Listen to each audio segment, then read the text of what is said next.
ពិធីមង្គលការឬពិធីអាពាហ៍ពិពាហ៍នេះកាលពីសម័យដើមគឺចាស់ពីដើមគាត់ផ្ដោតសំខាន់ទៅលើការសែនព្រេនគឺជាការសែនព្រេនជូនដល់លោកមេបាឲ្យគាត់បានដឹងឮពីការរៀបចំទុកដាក់កូនចៅឲ្យមានគូស្រករនេះហើយក៏ដើម្បីឲ្យគូស្វាមីភរិយាថ្មីទទួលបានសេចក្តីសុខនិងសុភមង្គលតរៀងទៅចាស់ជាបន្តសូមគ្រប់អញ្ជើញសម្ដេចលោកជំទាវឯកឧត្តមលោកស្រីប្រិយមិត្តទូរទស្សនិកជនទាំងអស់រីករាយទស្សនានិងស្ដាប់ជាបន្តនៅបទប្រពៃណីដូចតទៅ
ថ្នាជួបតែប្រាថ្នាជួបតែស្នេហាអត់នំមើស្នេហាអត់នំ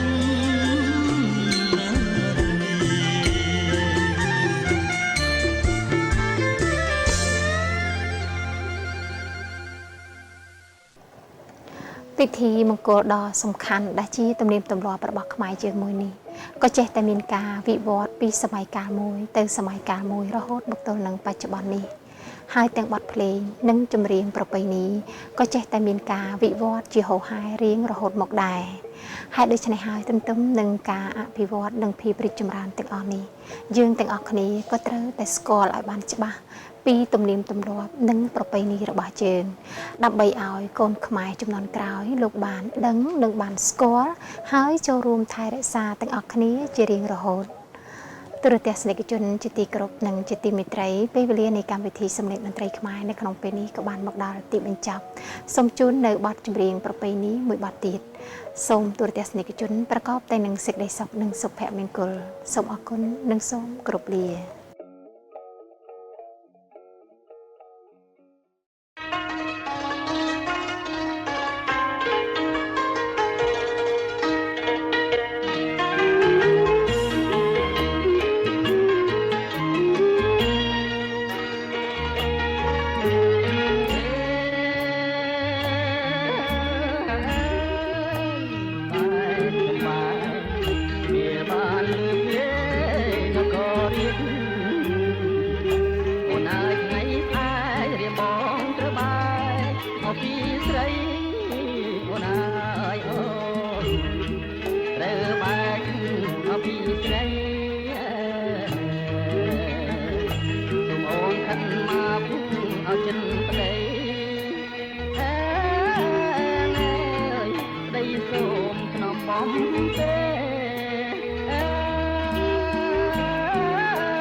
Hey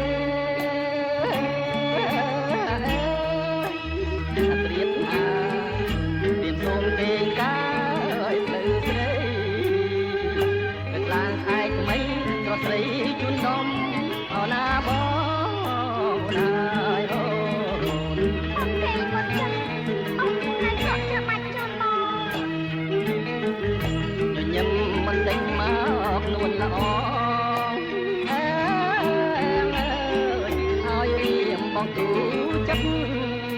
អើយគូចិត្ត